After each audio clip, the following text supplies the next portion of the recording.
The Acts chapter 23. Paul splits the Sanhedrin. And Paul, earnestly beholding the council, said, Men and brethren, I have lived in all good conscience before God until this day. Verse 2. And the high priest Ananias commanded them that stood by him to smite him on the mouth. Verse 3. Then said Paul unto him, God shall smite thee, thou whited wall. For sittest thou to judge me after the law, and commandest me to be smitten contrary to the law? Verse 4. And they that stood by said, Revilest thou God's hired priest? Verse 5. Then said Paul, I wist not, brethren, that he was the high priest, for it is written, Thou shalt not speak evil of the ruler of thy people. Verse 6. But when Paul perceived that the one part was Sadducees and the other Pharisees, he cried out in the council, Men and brethren, I am a Pharisee, the son of a Pharisee. Of the hope and resurrection of the dead I am called in question. Verse 7. And when he had so said, there arose a dissension between the Pharisees and the Sadducees, and the multitude was divided. Verse 8. For the Sadducees say that there is no resurrection, neither angel nor spirit, but the Pharisees confess both.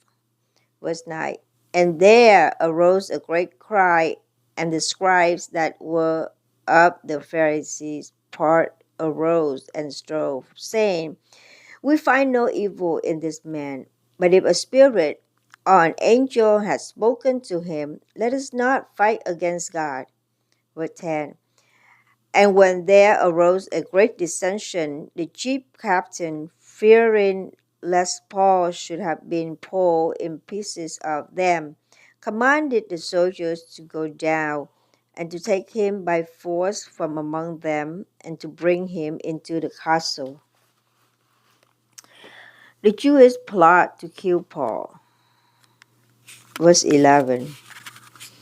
And the night following, the Lord stood by him and said, Be of good cheer, Paul, for as thou hast testified of me in Jerusalem, so must thou bear witness also at Rome. Verse 12.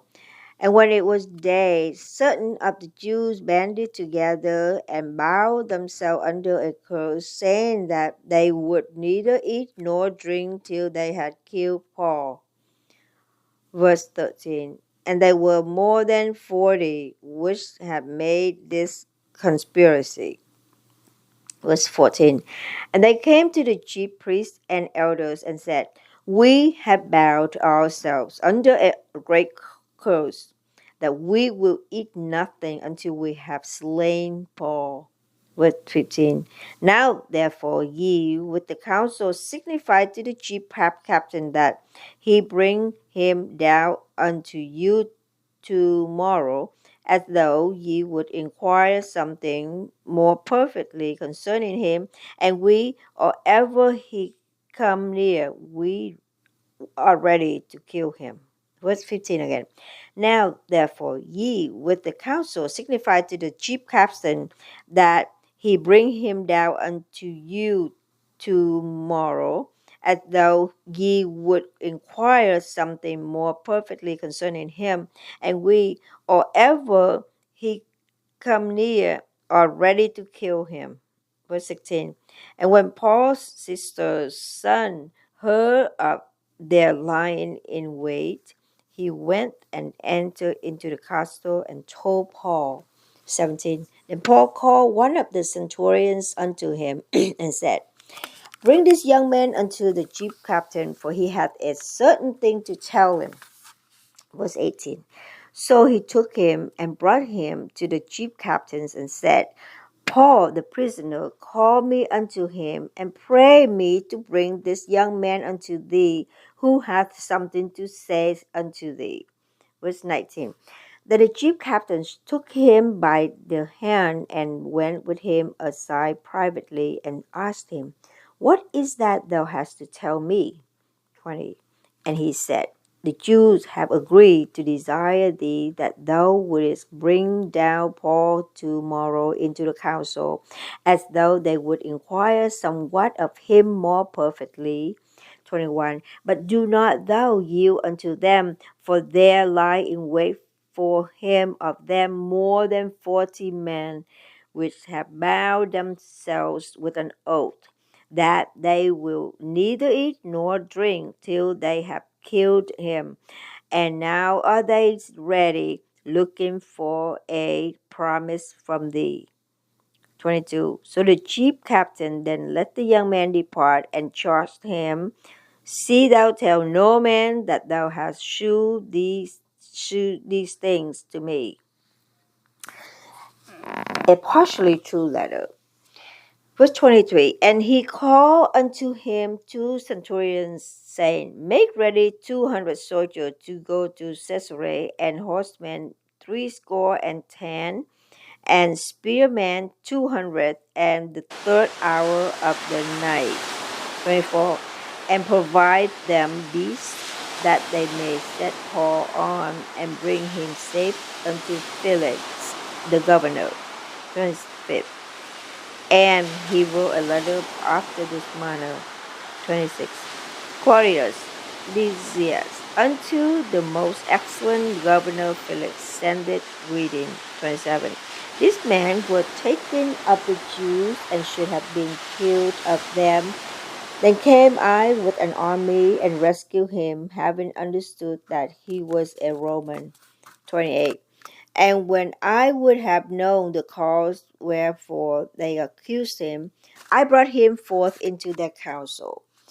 Verse 29. Whom I perceived to be accused of question of their law, but to have nothing laid to his charge worthy of death or of bonds. Verse 30. And when it was told me how that the Jews lay wait for the man, I sent straightway to thee, and gave commandment to his accusers also to say before thee what they had against him. Farewell.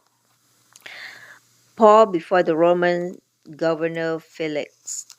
Verse 31. Then the soldiers, as it was commanded them, took Paul and brought him by night to Antipatris. Verse 32. On the morrow, he left the horsemen to go with him and returned to the castle. 33. Who, when they came to Caesarea and delivered the epistle to the governor, presented Paul also before him. Verse 33 again. Who, when they came to Caesarea and delivered the epistle to the governor, presented Paul also before him. Verse 34. And when the governor had read the letter, he asked of what province he was.